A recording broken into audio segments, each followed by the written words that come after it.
પ્રદેશ ભાજપ પ્રમુખ સી.આર. પાટીલે નવા વર્ષની ગુજરાતવાસીઓને શુભકામના પાઠવી છે.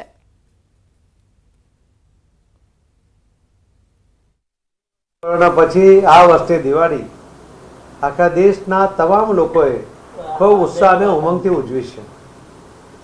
એના પહેલાંના નવરાત્રમાં પણ ગુજરાતમાં નવરાત્ર પણ ખૂબ જોરમાં ઉજવવામાં આવી હતી અને હર્ષોલ્લાસ સાથે ઉજવવામાં આવી હતી. દિવાળી અને દિવાળી પૂરી થયા પછી આજે નવું વર્ષ અને ભાઈબીજ એક સાથે છે.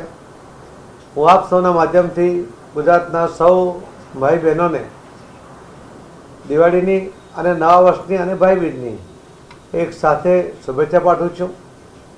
ગુજરાતના સૌ ભાઈ બહેનોની જે મનોકામના છે, ગુજરાતના વિકાસ, એમને જે ઈચ્છા છે એ પૂર્ણ થાય અને એમના અંગત જીવનમાં પણ એમની તમામ પ્રકારની ઈચ્છાઓ આકાંક્ષાઓ પૂર્ણ થાય એવું ભગવાનના ચરણે પ્રાર્થના કરું છું.